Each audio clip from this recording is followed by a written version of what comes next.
Como lo prometimos, aquí en Carta de Miércoles no vamos a soltar lo sucedido en Colcabamba, Huancavelica. No lo hicimos desde el primer día cuando reportamos en todas nuestras redes lo que había sucedido y advertimos desde ese momento que había cosas demasiado sospechosas cuando 8 militares fueron detenidos por la Fiscalía, que hay que decirlo, actuó de inmediato y de manera diligente. En este episodio tenemos documentos nuevos, tenemos documentos exclusivos, como las actas de la diligencia para lacrar lo que se encontró en el lugar de los hechos el mismo día. Y también tenemos documentos con una carga de dolor y de evidencia contundentes. Las actas del levantamiento de cadáver de las 5 víctimas, de los 5 jóvenes fallecidos en ese operativo.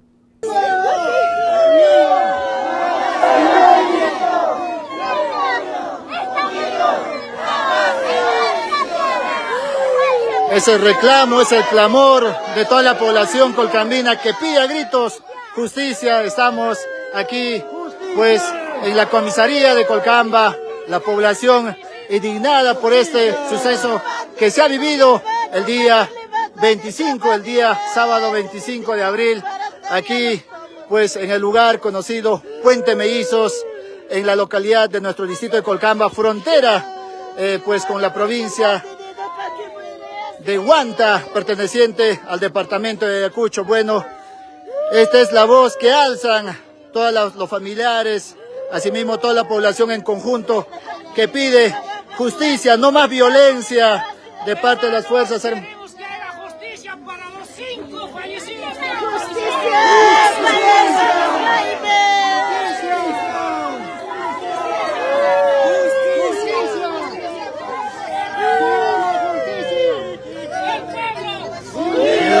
Jamás será vencido, el pueblo unido jamás será vencido. Unido Jamás será vencido. El pueblo unido jamás será vencido. Ese detenido cierra, no le sueltan, ya que se Para los investiga 5 bien. fallecidos nuestros hermanos que han fallecido inocentes. Mi hermano era inocente,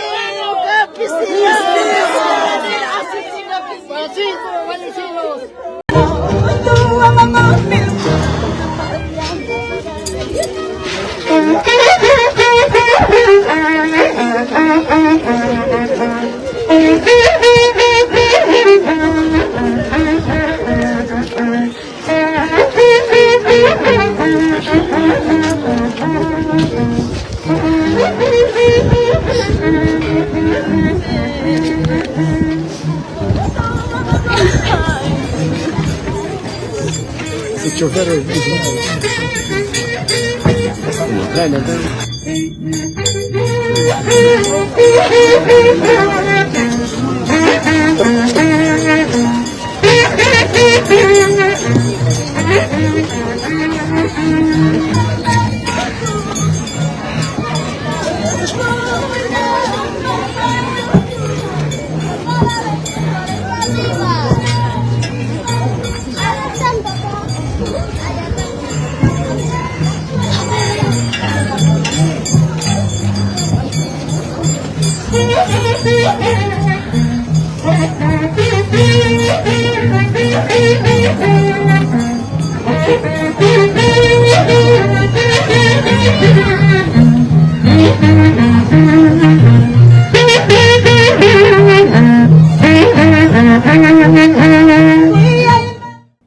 Yo soy Carla Ramírez, estoy en el set de Mantaro Producciones con la producción de César Cornelio y lo que tenemos esta noche es material que va a dar que hablar nuevamente porque tiene nuevos indicios de que lo que pasó ahí no habría sido dentro del marco legal.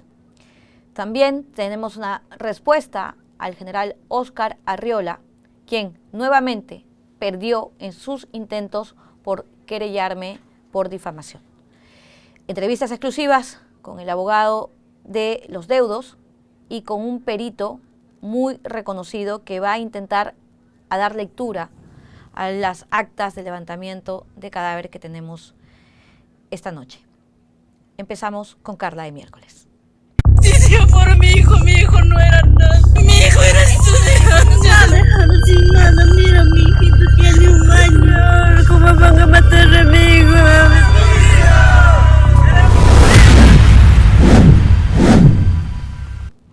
En Colcabamba, los muertos siguen hablando y hablan a través de las actas. Porque mientras afuera se libra una guerra de versiones dentro del expediente, se empiezan a dar detalles mucho más complejos.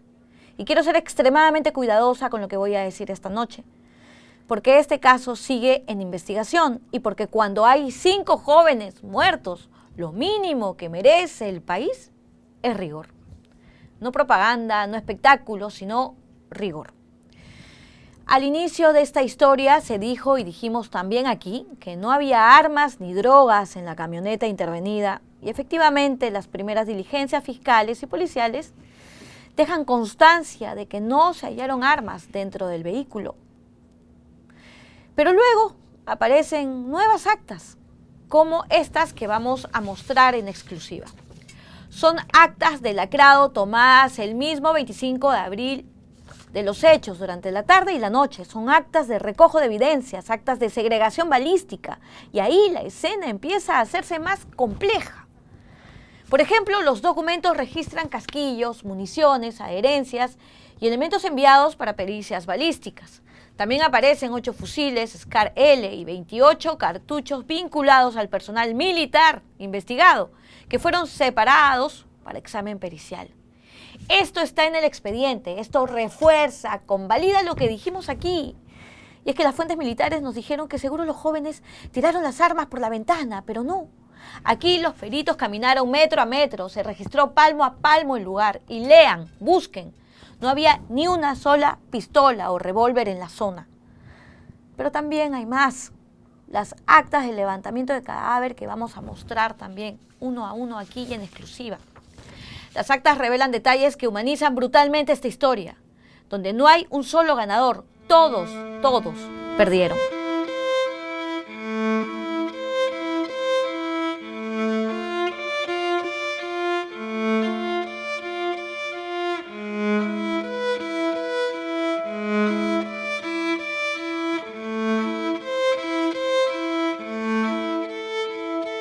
Cuando nosotros volvíamos de jugar de Guayua, nos han empezado a disparar. El primeros disparos que de frente ha sido al chofer y el chofer se ha tumbado para este lado y en ese momento sentimos que había piedras, ¿no? Porque el carro casi como que se elevaba, ¿no? Y después ya empezó como a romper matorrales y todos gritábamos ahí, auxilio, auxilio. Como yo soy cristiano, yo oraba, Dios mío, ayúdame. Empezamos con Cristian Vilcatoma Aguilar, tenía 18 años. Su cuerpo presenta múltiples lesiones compatibles con proyectil de arma de fuego. Y en su billetera, escuchen, se consignaron 2 billetes de 100 soles. 200 soles, el supuesto narcotraficante. William Núñez Soto tenía 20 años. Su acta también describe lesiones por arma de fuego.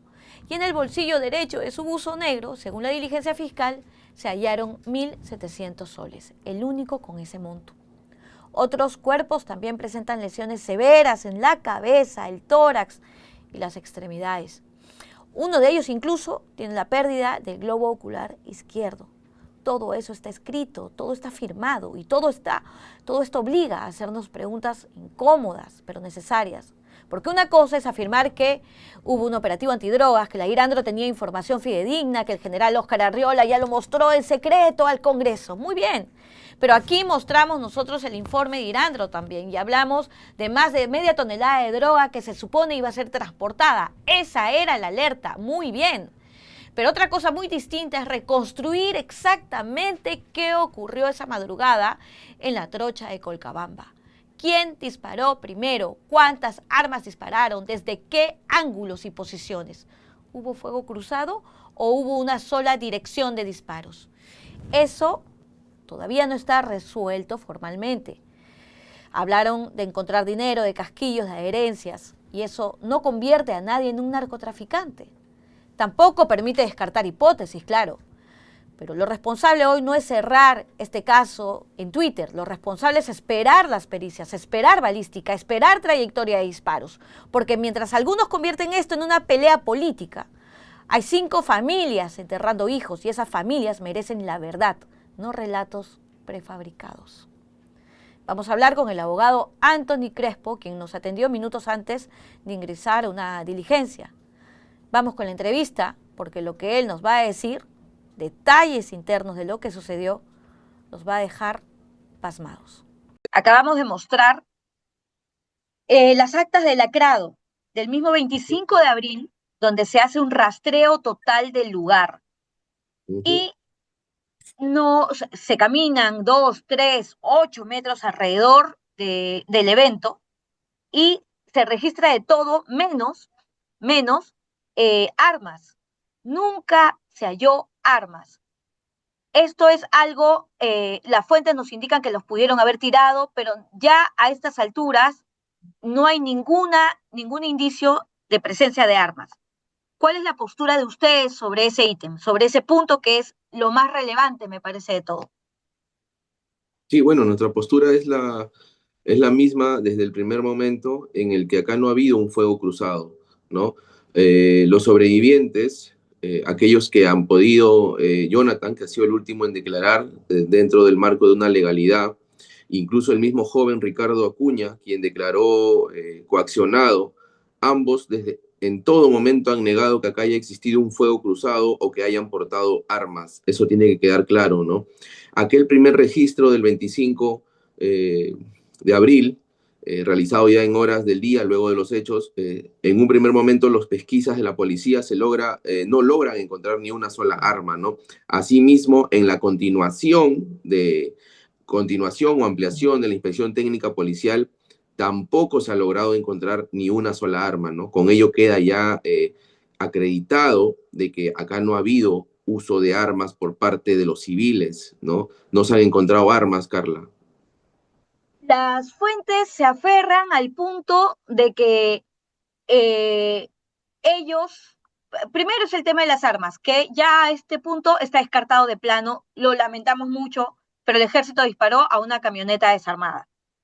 El otro punto es que ellos dicen que sí hay una investigación policial previa, que incluso el general Arriola habría mostrado en una comisión en secreto en el Congreso, que habla de que hay un informe de Irandro y que sí efectivamente habrían participado días antes en el transporte de cocaína. Se habla de más de media tonelada. ¿Cuál es su posición como abogado sobre ese tema? ¿Es un tema que no ve, no es su materia? ¿Es un tema que de plano lo descarta o es un tema que simplemente se tiene que tratar en otro fuero? Sí, en cuanto a aquel informe, nosotros no hemos tenido acceso. Esperamos pues que de alguna u otra manera, al menos parte del informe, no le pedimos tampoco los nombres de sus informantes, ¿no? Porque entendemos pues de que hay agentes encubiertos, ¿no? Y entonces, obviamente hay ciertos protocolos que seguir. Lo único que es cierto acá es que el día de los hechos, Carla, a estos jóvenes no se les ha encontrado ni droga ni armas. Cualquier informe de inteligencia previo al día 25 de abril no justifica la manera en que el ejército ha emboscado y asesinado a estos 5 jóvenes. No hay nada que justifique ello, Carla. Muy bien, doctor. Al momento, por favor, ¿cuáles son las últimas diligencias para que el público, sobre todo que nos ven mucho en el extranjero, la tenga clara? Tenemos la información de que sí habría dado positivo la presencia anterior, en todo caso, de drogas en por lo menos el timón del vehículo. ¿Eso es cierto?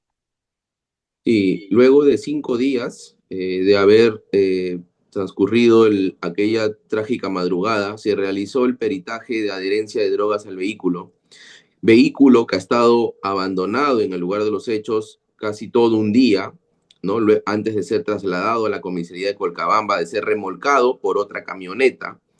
Dio adherencia en el hisopado, luego de que este hisopado pues contenga este reactivo que al tener contacto con alcaloide cambia de color a color turquesa, por todo el vehículo, tolva, negativo, asientos, negativo, debajo de los asientos, negativo, guanteras, pasamanos, puertas, todo negativo.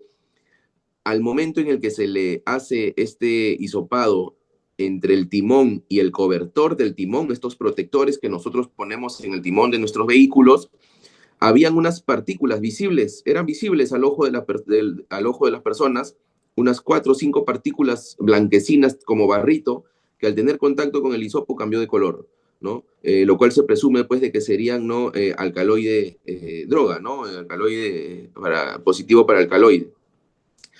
Lo más curioso, Carla, es que este vehículo no ha estado lacrado desde el momento en que sucedieron los hechos. Este vehículo ha estado abandonado, y no solamente eso, sino que fue remolcado. Estas partículas en este timón, si tú movieras el timón, estas partículas se tuvieran que caer, se caerían, ¿no? Asimismo, pues, este vehículo ha llegado a las afueras de la comisaría y recién afuera de la comisaría de Colcabamba ha sido recién lacrado, después de aproximadamente 2 días.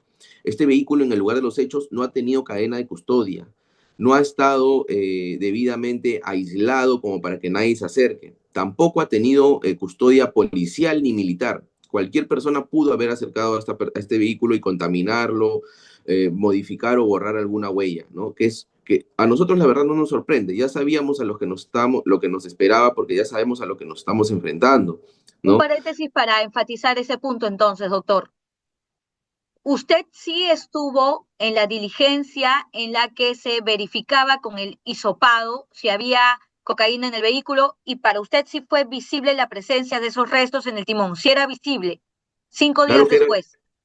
Era visible, tranquilamente eso lo han podido haber rociado, ¿no? Porque eran unas partículas blanquecinas, así ya como duritos, así como piedritas de barro, unas 4 o 5 ahí sobre el timón, que si tú mueves el timón, Carla, esas partículas se hubiesen caído. Ese vehículo ha sido conducido desde el lugar de los hechos hasta la comisaría de Colcabamba, casi una hora de recorrido, con baches y trochas.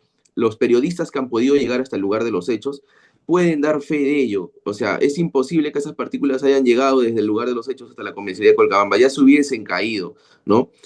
Grabó esa escena en la que se veía de pronto que 5 días después de esas manchas blanquecinas, esas manchas blancas que dieron positivo a cocaína en el timón. ¿Usted tiene registro visual de eso? Porque sí podemos comparar el día 5 días después con una cosa blanca encima y 5 días antes, en el momento de los hechos, con las fotografías de todos los corresponsales y periodistas de la zona. No había eso en efecto. ¿Usted tiene esa imagen?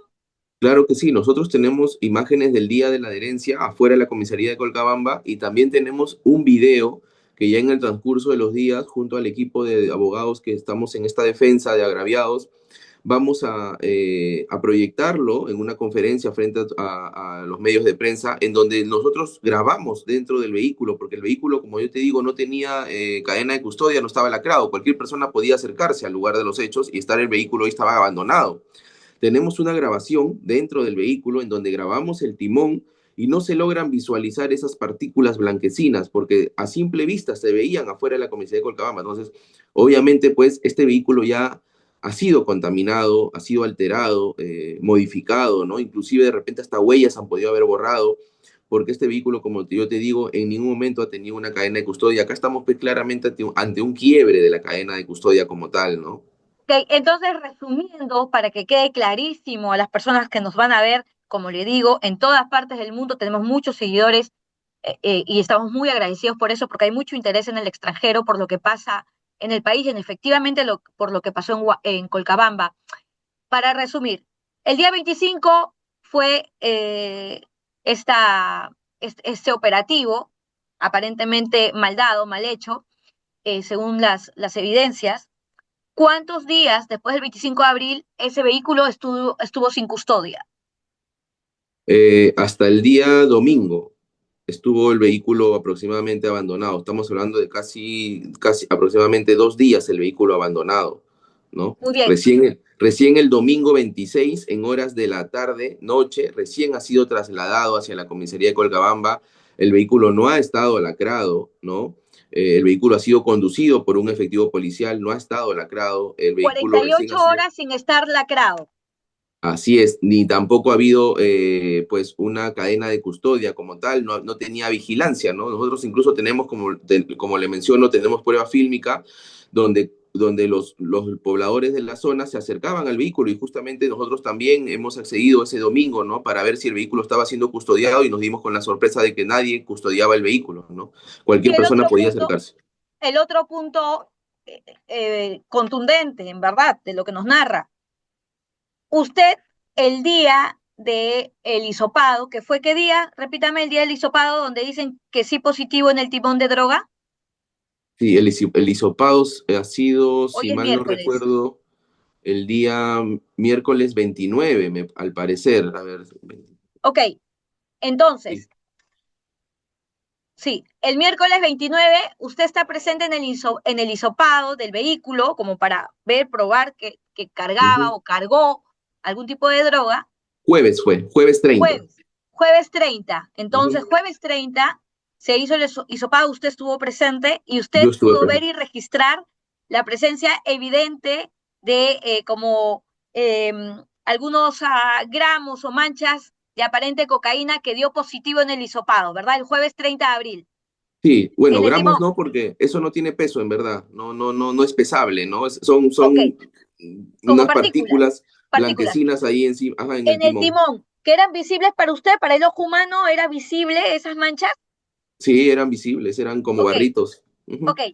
Y esas manchas, ninguno de los periodistas, ninguno de los locales, vecinos que estuvieron en el área, lo vieron ni el 25 ni el 26 de abril, cuando ese carro, esa camioneta estaba a disposición de cualquiera que quisiera verlo, ¿verdad?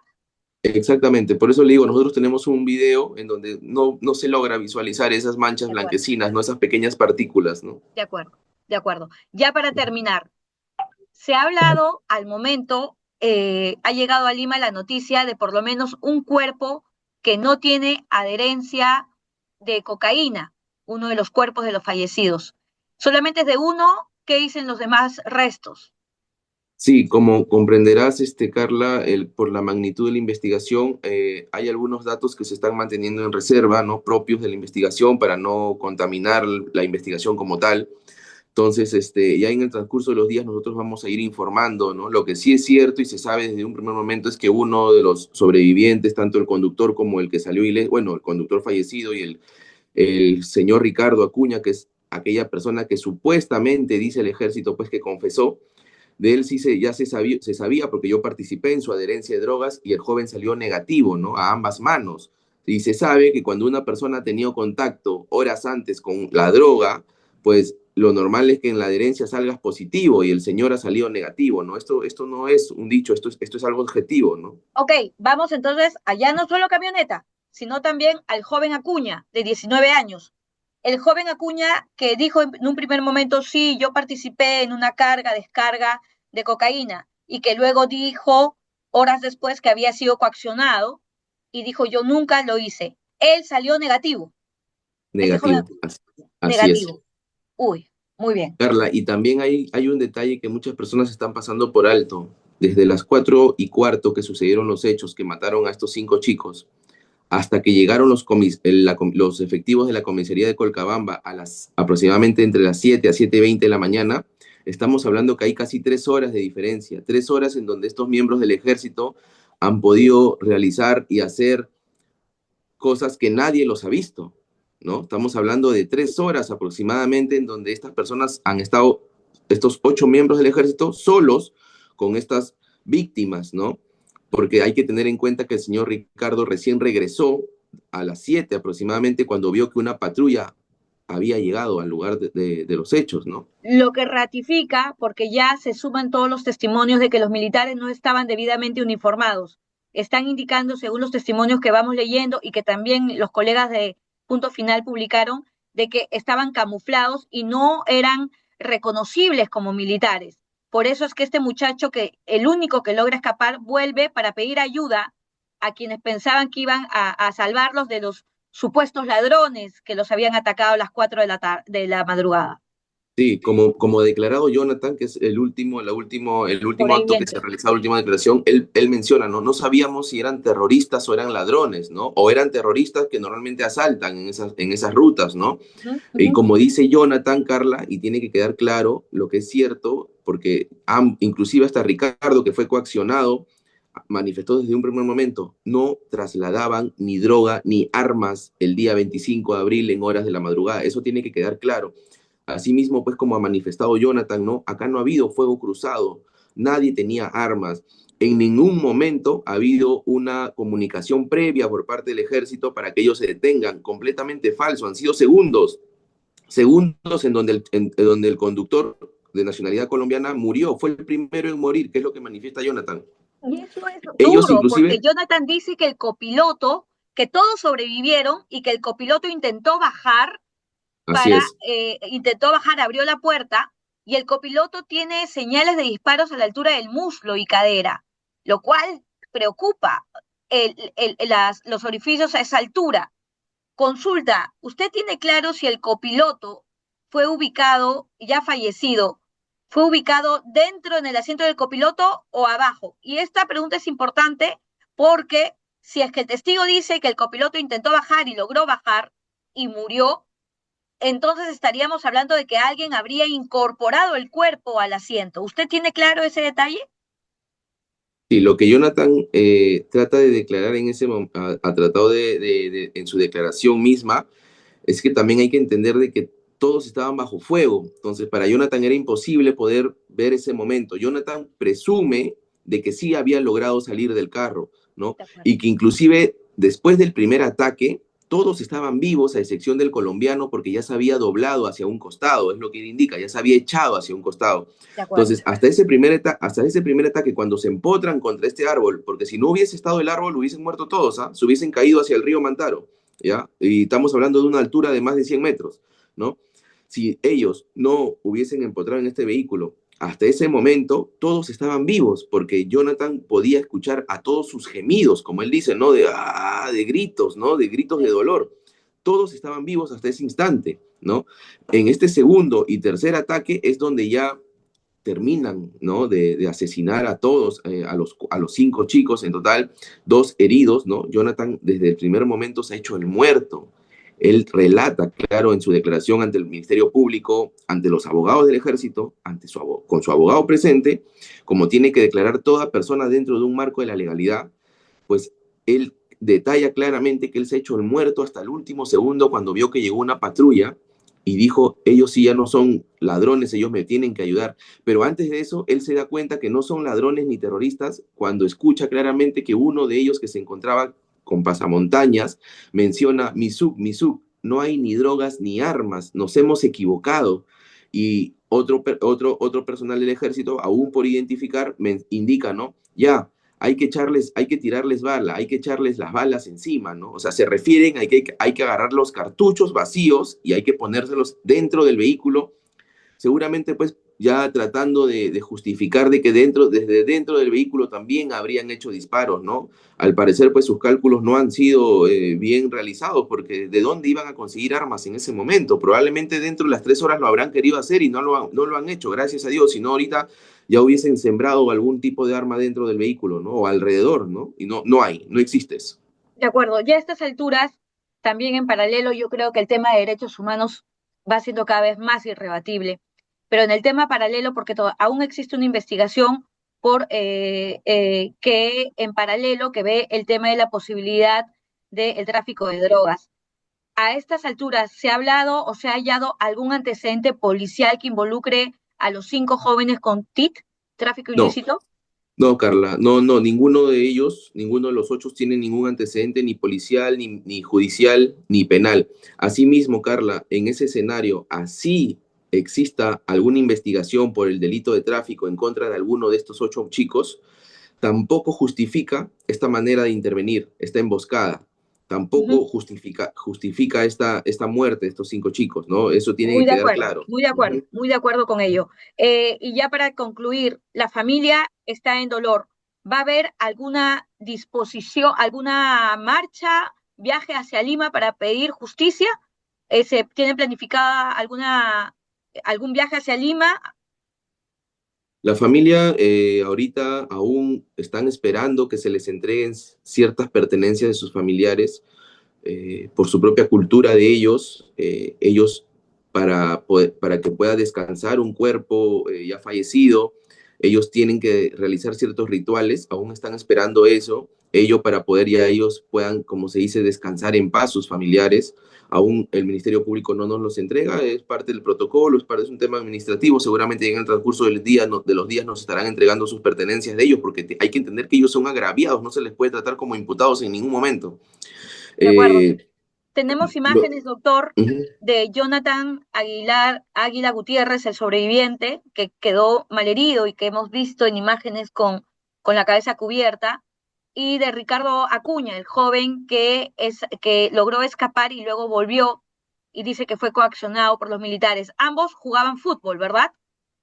Sí, todos jugaban fútbol, pero solo tres se conocían y el otro grupo eran 5 se conocían y otros 3 se conocían, ¿no? William Núñez también jugaba fútbol, al igual que Jonathan Águila y Ricardo Acuña, ¿verdad?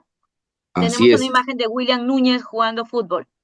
Y Sí, hay así es, otras así. imágenes que hemos logrado por los familiares, los deudos, de Jaime Bendezú, era danzante.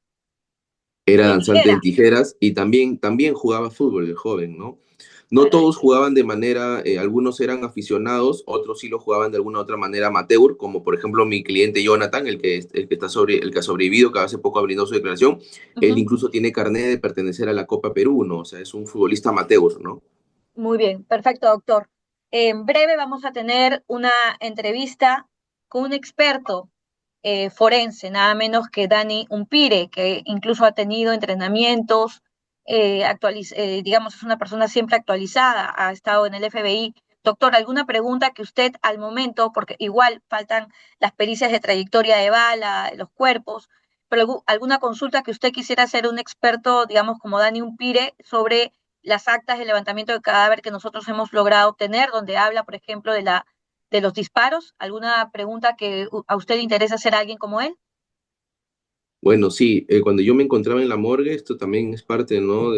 Escuchaba pues a veces a los peritos, a los médicos que estaban ahí revisando los cuerpos y mencionar y decir que estos disparos pues no han sido a larga distancia, que hay disparos que probablemente hayan sido a una distancia cercana, ¿no? Como ya una manera pues no de, no sé qué palabra técnica utilizar, pero estamos hablando de una distancia muy cercana porque hay personas que, bueno, hay un tema de respeto hacia las familias, pero había el cráneo, no voy a decir su nombre, de uno de ellos que estaba completamente destruido, Carla. O sea, la cabeza estaba partida en dos, como si le hubiesen pasado una motosierra, ¿no? Okay. Entiendo. Y escuchaba decir a los peritos que ese tipo consecuencia, consecuencia, claro, de herida, no es un disparo a larga distancia, de ¿no? acuerdo. Probablemente haya sido ya un tema, una ejecución cercana, ¿no? Muy bien, esa es la entrevista que tuvimos con el doctor Anthony Crespo, abogado de los deudos, minutos antes de empezar con esta transmisión.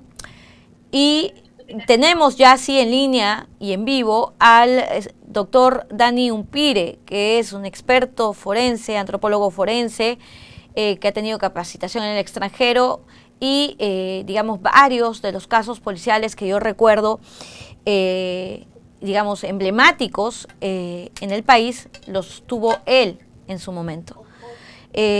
Dani, ¿cómo está? Buenas tardes. Gracias por ayudarnos a tratar de entender lo que ha pasado. ¿Cómo estás, Dani? Carla, lo que hemos visto con la documentación que me has mandado, no con las imágenes fotográficas, se ve claramente que el vehículo está fuera de la carretera. ¿Qué quiere decir eso dentro de la ciencia forense?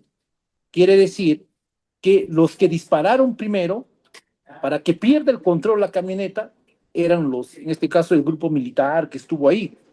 Entonces ellos disparan primero, entonces por eso que la camioneta pierde el rumbo y se queda así, en esa posición que está perennizada.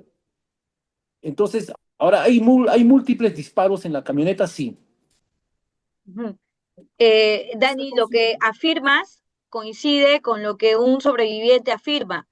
Este sobreviviente sostiene que empezaron a dispararles y que el conductor fue el primero en fallecer y que cae a un costado del timón y la camioneta se estrella. Y él sostiene que quedan vivos, quejándose, heridos, pero quedan vivos, pero que la ráfaga de disparos continúa sobre ellos y que terminan falleciendo 4 jóvenes más. Te he enviado el acta de levantamiento que acabamos de mostrar en exclusiva aquí. Y me gustaría saber, si bien ya me dijiste y eres muy profesional en advertir que se requiere aún las pericias de trayectoria de bala en los cuerpos, preliminarmente, ¿qué se puede rescatar de las actas de levantamiento de cadáver? No, lo que se puede rescatar del acta de levantamiento, por ejemplo, es de que la gran pregunta es, ¿ellos tenían arma? ¿Encontraron arma? Ahora hay que ver si esas armas, si encontraron armas No, Dani, dentro de, te puedo decir a este momento, ya podemos afirmar que no había armas ni en el vehículo ni en los alrededores, porque hemos mostrado las actas del lacrado y tampoco encontraron armas el mismo 25 que se recorrió toda la zona. Entonces, solamente la evidencia científica nos demuestra que tienen impacto, la camioneta tiene impacto de proyectil de arma de fuego. Entonces, quiere decir que solamente el grupo militar eran los que dispararon, lo que ocasionaron el hecho. O sea, no hay otra forma de explicar. O sea, ellos dispararon, por eso que se desvía el carro. Y por eso que muchos de ellos, estoy tan seguro que tienen impactos laterales y posteriores. ¿Ah? O sea, los disparos deben de haber venido de adelante hacia atrás o lateral. O sea, no creo que haya sido de directo, porque el carro para que esté en esa posición la camioneta, es que los disparos han venido de atrás, que le ha dado uno al conductor, por eso que se cae en esa forma. Ahora, el acta sí es clave. Si no han encontrado armamentos que supuestamente le podían pertenecer a los 4 o 5 jóvenes, entonces, pues, ¿dónde está lo que se ha mencionado? Porque hay un testimonio donde dicen que había un enfrentamiento, entonces se cae el enfrentamiento. O sea, no ha habido un, como se dice, que ha habido un intercambio de impacto de proyectil de arma de fuego, no ha habido. Entonces, científicamente, y basado a la ciencia forense, con las imágenes y el acta de levantamiento o del acta que se ha hecho, se cae esa versión y estaríamos pues ante un hecho pues que ya la fiscalía tiene que investigar, ¿no? Es un caso muy delicado y que se tiene que investigar. Ahora, eres forense, te recuerdo muchos años trabajando en casos emblemáticos, como dije en la introducción.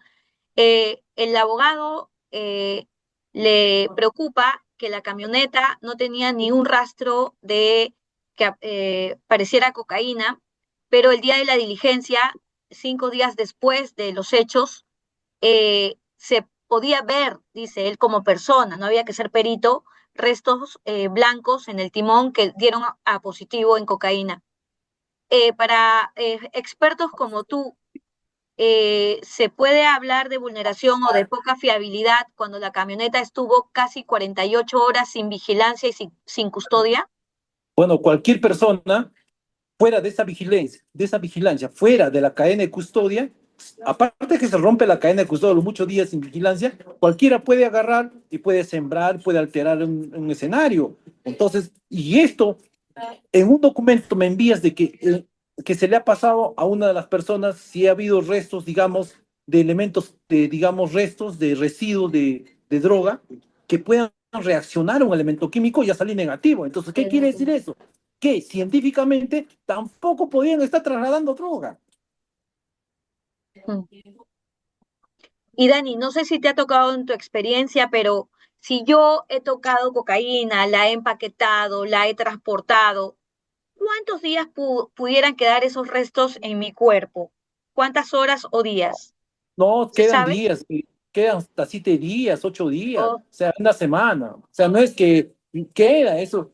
Imagínate que cuando una persona, es adicta, digamos, a la cocaína, esto, queda hasta 15, hasta 10 días, de 10, o sea, dependiendo del metabolismo que tiene esta persona, queda. O sea, no es que no queda, pues sacan del cabello, pero en este Pero si caso, yo no he consumido y solamente hubiera yo empaquetado, movido, si me hacen pruebas, ¿cuántos días tengo yo de rango que podría salir positivo?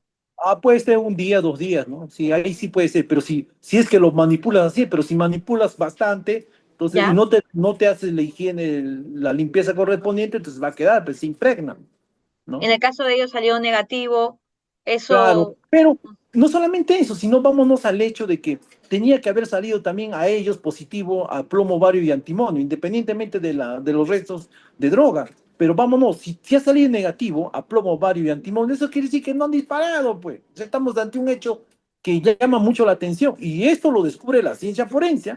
Yo no lo digo, creo que los documentos que ya están saliendo está corroborando de que ha habido un acto, ¿cómo se puede decir? Algo que no encaja bien de la versión que han mencionado este grupo pequeño de militares, ¿no?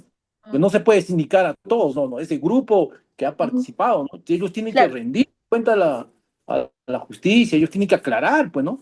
Muy bien, claro, es cierto, porque lo que dices es que también la fiscalía, según las fuentes, no va a solicitar prisión preliminar o preventiva hasta no tener las pruebas de absorción, no recuerdo el término exacto, pero quiénes dispararon. Hasta no estar seguro qué militares dispararon, tampoco va a solicitar, porque también en ello hay que ser muy prolijo, ¿no?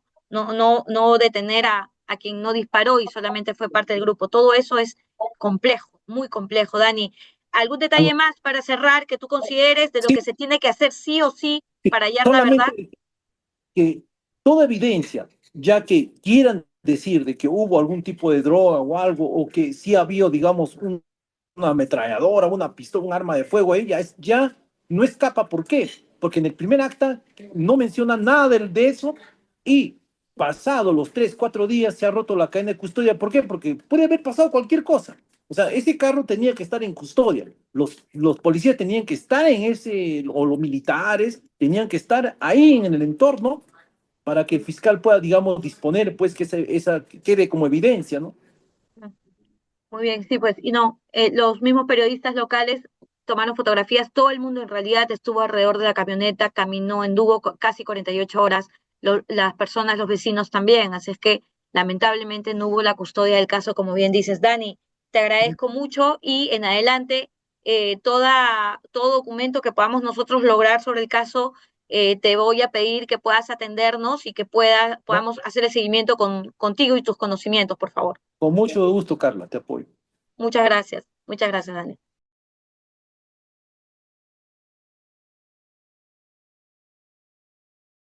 Keiko Fujimori, un compromiso con el país que debe terminar con prejuicios y temores infundados. 4:51 de la tarde, 4 de abril del 2016. Y aquí viene el contexto muy importante, porque no era el primer intento de Keiko, era el segundo. Ya había perdido el 2011, ¿se acuerdan?, frente a Ollantumala, y en el 2016 llegaba golpeada por un enorme temor ciudadano. El temor de que el fujimorismo regresara al poder con prácticas autoritarias parecidas a las de Papi. Por eso necesitaba desesperadamente mostrarse democrática, moderada, distinta a su padre. Y por eso firmó esto. Escuchen bien, y en pantalla. Dice: me comprometo a respetar, proteger las libertades de prensa y expresión.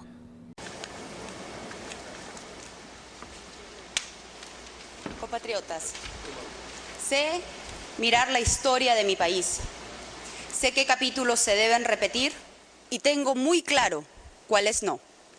Por ello, buscando la reconciliación y pensando en el futuro del país, me comprometo al respeto irrestricto del orden democrático y de los derechos humanos. Respetaré y protegeré las libertades de prensa y de expresión.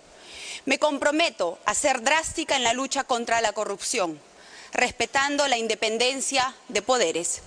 No utilizaré el poder político para beneficiar a ningún miembro de mi familia. Encargaré a la oposición la presidencia de las comisiones de fiscalización e inteligencia del Congreso. Me comprometo a profundizar el trabajo de la CBR y a reparar a las víctimas de la violencia, así como a las mujeres afectadas por el programa de salud reproductiva. Respetaré la no reelección presidencial establecida en nuestra Constitución. Y finalmente, nunca más un 5 de abril. Mirándole a los ojos al Perú, firmo este compromiso de honor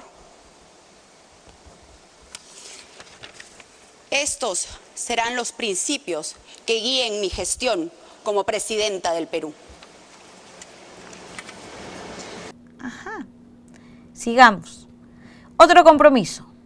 Me comprometo a ser drástica en la lucha contra la corrupción. Ajá. Abril del 2016. Perfecto. Y ahora viene mi frase favorita de los compromisos de Keiko el 2016. Finalmente, nunca más un 5 de abril. Nunca más un 5 de abril. O sea, nunca más un autogolpe, nunca más el cierre del Congreso de Alberto Fujimori. Nunca más el autoritarismo noventero. Eso prometía Keiko el 2016. Pero hagamos un poco de fact-checking histórico a su compromiso. Porque luego perdió frente a PPK el 2016. Obtuvo algo quizás más poderoso, eso sí, 73 congresistas, 73, una mayoría aplastante en el Congreso. Y desde ahí empezó algo que muchos recuerdan hasta hoy como una especie de cogobierno o dictadura congresal. 73 congresistas no es poco. El Congreso se convirtió en un centro real del poder político fujimorista. Hubo vacancias, pedidos, blindajes, presiones, una confrontación permanente. Vamos a proceder a votar para acusar al vocal supremo César Inostroza Pariachi por la presunta comisión del delito de organización criminal, conforme al artículo 317 del Código Penal. Votación nominal. Señores congresistas, Chihuán Ramos. No. Chihuán Ramos, no. Tapia Bernal. Tapia Bernal, no. Vilcatoma de la Cruz. Vilcatoma de la Cruz, no. Alcalá Mateo. No. Alcalá Mateo, no. Aramayo Gaona. No. Aramayo Gaona, no. Arimborgo Guerra. No. Arimborgo Guerra, no. Bartra Barriga. Bartra Barriga, no. Beteta Rubín. No. Beteta Rubín, no. Letona Pereira. No. Letona Pereira, no. Salazar de la Torre. Salazar de la Torre, no. Sarmiento Betancur. Sarmiento Betancur, no. Seguro Izquierdo, no. Seguro Izquierdo, no. Takayama Jiménez. Takayama Jiménez, no. Castro Grandes. Castro Grandes, no. Cuadros Candia. Cuadros Candia, no. Domínguez Herrera. Domínguez Herrera, no. Lizana Santos. Lizana Santos, no. Mantilla Medina. Mantilla Medina, no. No ha sido aprobada la acusación contra el vocal supremo César Inostroza por la presunta comisión del delito de organización criminal. Blindajes como a César Inostroza, el prófugo, porque el mismo Congreso donde el fujimorismo terminó involucrado en votaciones y maniobras cuestionadas, se blindó a César Inostroza de los cuellos blancos. Ha rastreado hasta el momento 3 reuniones de Keiko Fujimori con los cuellos blancos del puerto. El fujimorismo lo niega. Me llamó la señora. ¿Cuál señora? Así en forma genérica. ¿Señora qué? Acá, es la fuerza número 1. Ah, ya. Ya te entiendo. Fuerza Popular descarta cualquier reunión entre los integrantes del Consejo Nacional de la Magistratura y Keiko Fujimori. Hallazgos importantes que revelarían cómo operaba, quiénes movían las redes y el objetivo final de los cuellos blancos. Un círculo exclusivo de protección recíproca. El ex Consejo Nacional de la Magistratura era el centro. Nombraba, movía o no ratificaba a jueces y fiscales y se relacionaba con el Congreso. Hubo el chat La Botica, donde pudimos ver la peor cara del fujimorismo. Aplausos protocolares, derrumbar a los enemigos, proteger a los amigos en la Fiscalía de la Nación. Se dice que el Perú ama la libertad de prensa y el fujimorismo tampoco dio señales de ello. Ni respeto a la libertad de prensa, a los periodistas, copamientos de poder. No hubo distancia del fujimorismo. Por eso firmaba en ese momento, digamos, protocolar de compromisos en el Twitter, que nunca más Alberto Fujimori, nunca más el 5 de abril. Pero eso cambió al corto tiempo, porque sí fue bastante dictatorial en el proceso y en el ejercicio de poder desde el Congreso. Ahora, en cambio, el 2021 lleva a las viejas glorias del fujimorismo como Marta Chávez al poder de regreso. El documento del 2016 entonces envejeció muy mal y también revela cuánto cambió en el discurso político Keiko Fujimori del 2016 al 2026. ¿Cómo cambió Keiko? ¿O es que en verdad nunca cambió pelona? Nunca cambió. Y siempre fue lo mismo. Y discurso disfrazado según la coyuntura. Ahí está el Twitter de la señora Keiko Fujimori. Y desde acá, miércoles a miércoles, vamos a hacer un ejercicio de recuerdo. No solamente de Keiko, sino también de Roberto Sánchez, que también tiene cola que contar. Ahora vamos a hablar de un tema de seguimiento que tenemos que hacer. Lo que sucedió con la avioneta, la aeronave, donde murieron 15 personas, 7 menores de edad. Tema que no vamos a soltar y acá tenemos un agregado pequeño que tenemos que mencionar.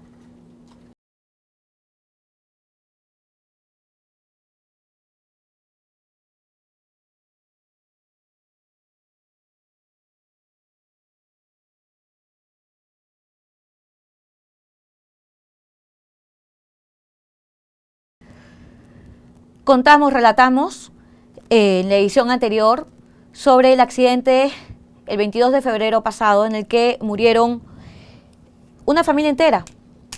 15 personas fallecieron, 4 tripulantes en este helicóptero de la Fuerza Aérea del Perú y 11 miembros de una familia, entre ellos 7 menores de edad, un pequeño de 3 años de edad. ¿Ok? Lo que vamos a mostrar hoy es un informe de la Contraloría General de la República del 2024, es decir, 2 años antes de que cayera ese helicóptero de la Fuerza Aérea. En este informe, en el área de situaciones adversas, la Contraloría dice que se viene realizando la reparación de 4 helicópteros sin garantizar el cumplimiento de las actividades señaladas en los boletines técnicos por cada componente. Ello en observancia de las bases del procedimiento de selección del contrato. ¿Ok? O sea, están analizando las bases del contrato de la empresa que tenía que reparar y alargar la vida de esas aeronaves. Y dice la Contraloría que se pone en riesgo los recursos técnicos de tales aeronaves incumpliendo lo requerido por el área usuaria. Es decir, 2 años antes del accidente, de que cayeran, que murieran estas 15 personas, 4 militares, entre ellos tripulantes, 2 años antes la Contraloría advertía que se estaba reparando mal, que el contrato estaba chueco, malo, cuestionable, 2 años antes.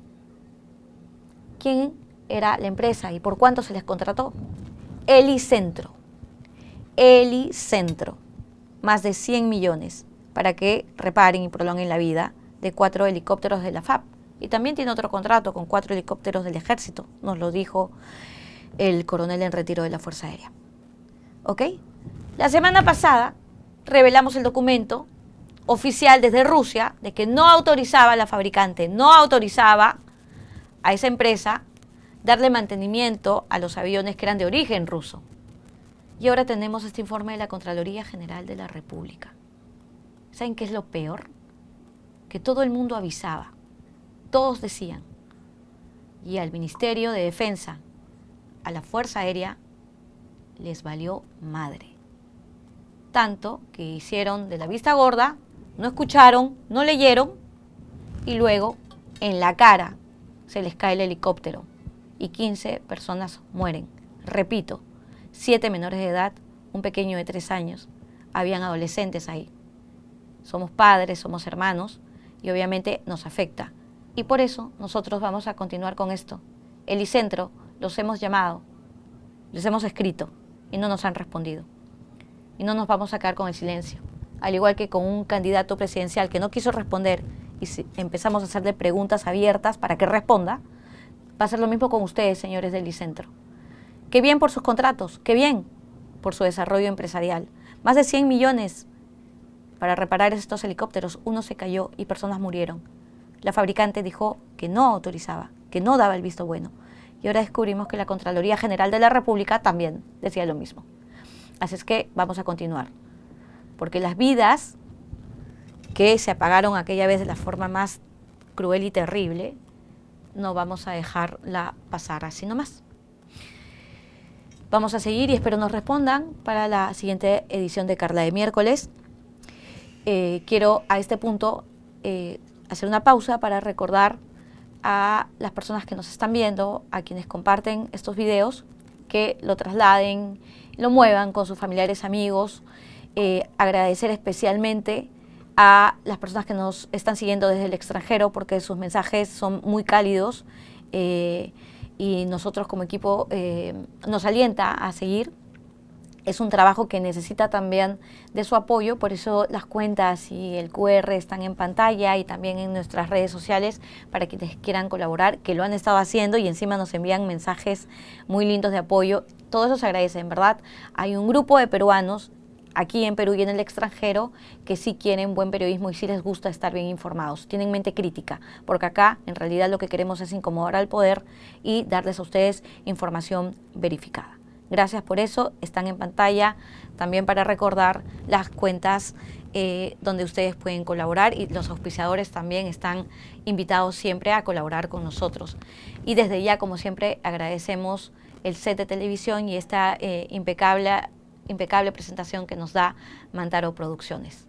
Y ahora es el momento, ya paso para cerrar esta edición, de responder a mi gran amigo, el director general de la policía, Óscar Arriola.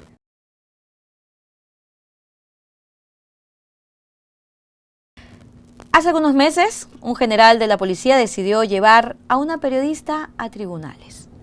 No por mentir, no por inventar documentos, no por fabricar audios, sino por hacer su trabajo, investigar.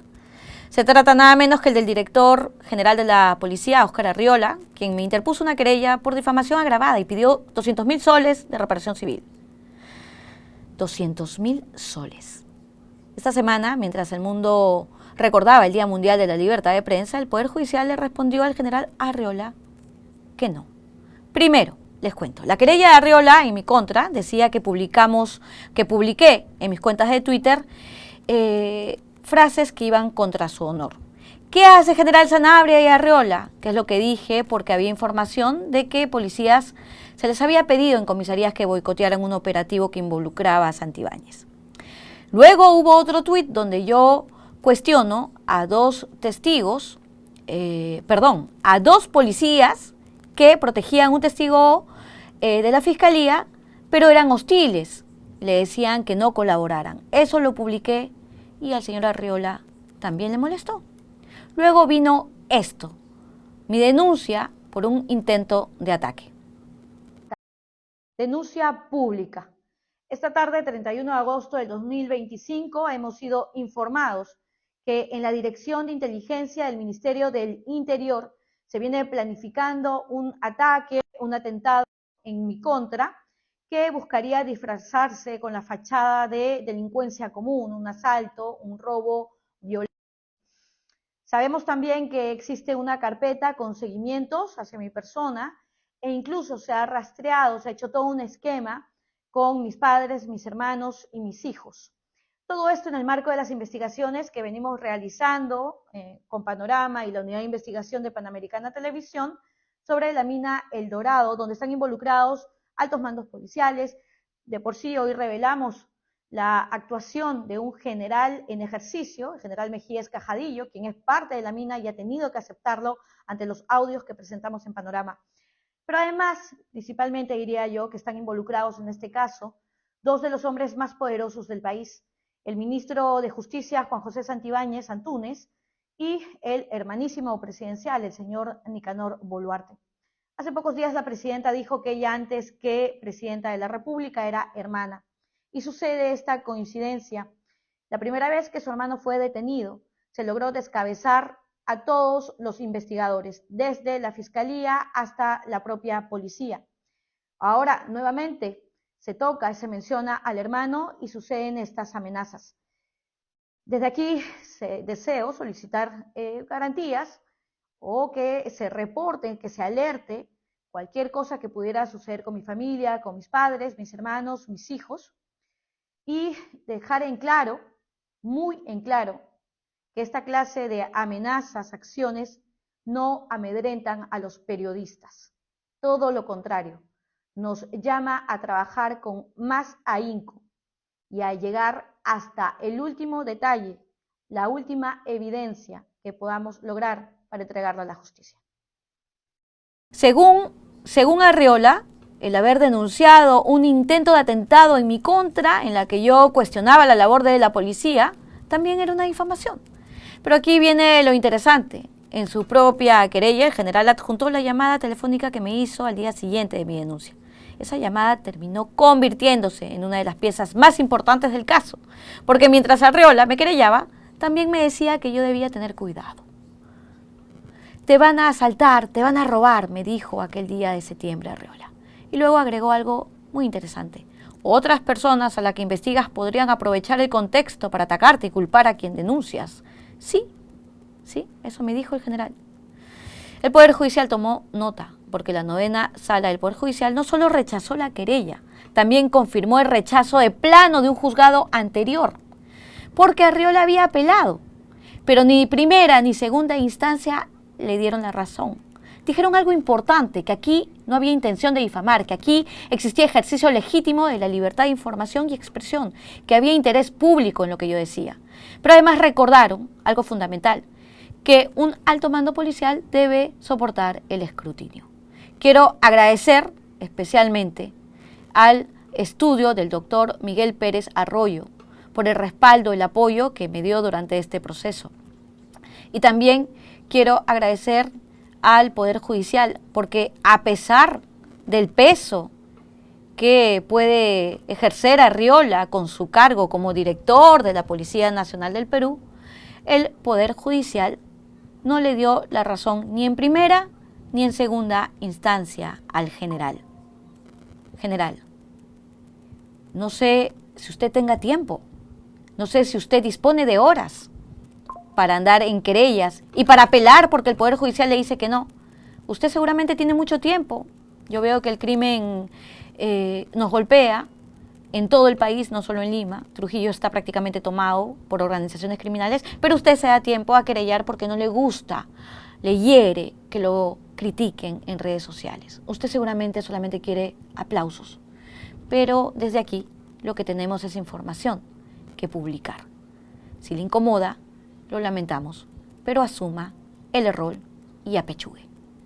Y quiero aprovechar este momento, ¿no?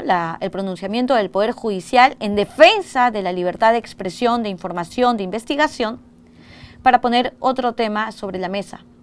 Y es que, gracias a su querella, el general Arriola me ha hecho recordar que el caso de intento de atentar contra mi vida o de mis familiares ha quedado prácticamente congelado en la Fiscalía. Así que, señor fiscal de la Nación, Tomás Gálvez, quisiera, por favor, que usted hable con sus equipos y le recuerde que una amenaza contra una periodista no se puede pasar por agua tibia. Le recuerdo, señor fiscal de la Nación, que hay un testigo protegido que ha relatado quién le pidió que me reglara, no solo a mí, sino también a la esposa del llamado Diablo, ex cliente de Juan José Santibáñez. Le recuerdo, señor fiscal, con todo respeto, que ese testigo protegido también dijo que estaba involucrado en ello el señor Juan José Santibáñez. Y le recuerdo que también el intermediario le dijo que debían aniquilarme, matarme, acabar conmigo. Eso, a mí y a la esposa del llamado Diablo, ex cliente Juan José Santibáñez. De ese caso nadie me ha llamado, nadie me ha informado sobre algún tipo de avance. Hay testigo protegido y ese testigo protegido, luego de que se conociera su testimonio, fue atacado y golpeado en la calle. Así es que, gracias general Arriola, porque me ha hecho recordar que hay un casito que me toca en lo personal y que tengo que atender y no distraerme, porque yo sí tengo mucho trabajo, pues trabajamos mucho aquí en el equipo y a veces dejamos pasar estas cuestiones, no tenemos el tiempo que aparentemente usted sí tiene. Así cerramos la edición de hoy de Carla de Miércoles. No olviden suscribirse, la suscripción es gratis, compartan con sus familiares, con sus amigos y ayúdenos también con información que ustedes tengan, que puedan colaborar con nosotros para hacer seguimiento. Nosotros queremos tener en todas las ediciones algún tipo de información relativa con las regiones y tenemos una información importante pendiente en Madre de Dios que me comprometo aquí en poder propalarla completa en la edición del miércoles que viene. Suscríbanse, compartan, den like, continúen mirando nuestras redes sociales porque también hacemos seguimiento durante la semana a nuestros casos. Gracias a César Cornelio en la producción, nuestra querida Claudia, siempre me confundo tu apellido con otra chica, Claudia Torres, pero tiene un nickname diferente en redes para guardar el anonimato, y a Mantaro Producciones por esta edición. Gracias, hasta pronto.